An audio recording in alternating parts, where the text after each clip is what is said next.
your small but mighty group of running backs? I would say this, man. They are pushing through. They are doing what they need to do. Really a tight knit unit, and just coming out every day and taking advantage of every opportunity that they're getting so far. How much film of your guys did you look at heading into this? A lot of times a guy will say, I want a fresh start. I don't want any preconceived notions.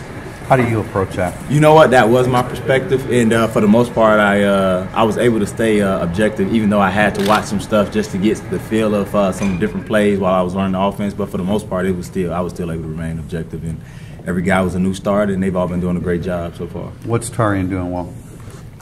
Everything. I think he's leading more than anything. He's leading. He's played probably the most in the room, so he's bringing other guys along with him.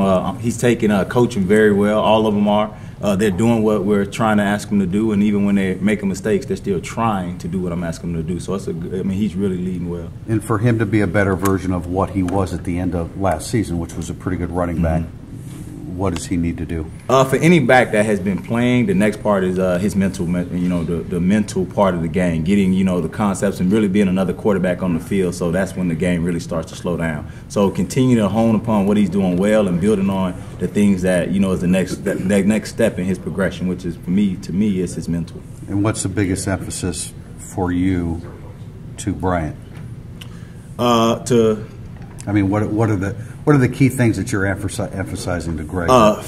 Finish, going out and just playing hard. Greg's doing a great job. They all are. And I'm really just emphasizing to them all, not just one person, that we got to make sure we seize the opportunity. I mean, we got to go out and we just got to play like it's our, that's the only play that matters. So I'm just trying to get them all to realize that we'll need everybody in that room and we got to be ready when our number is called. And for a receiver, I think we saw this at times when CJ carried the football last year. He looked pretty natural doing it. What are you seeing from him? Same here, as you alluded to, we're cross-training CJ. He's doing some receivers, spending time in the running back room, and I think the biggest thing with CJ is just his comfort level.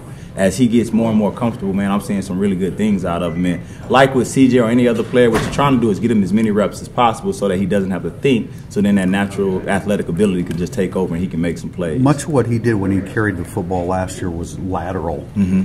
He's getting more looks now going, running downhill. How have you seen him? Yeah, I want to train him to do it all. We don't know where we're going to need him at. Right now, when he's in my room, I'm treating him like anybody else, and I want to train him to be the best, complete all-around back he can be.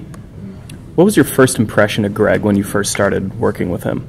I knew Greg from back home, so I already, had a good idea of him. But really strong, a lot more explosive than I thought. It's been a couple years since I've seen Greg since he's been here, and he's really has matured physically and just, again, really eager to learn and just, trying to do things the right way. What does he have to do to get a larger role within the offense? Just be Greg. Just do what we're asking him to do and be consistent. And, he's doing a great job of that.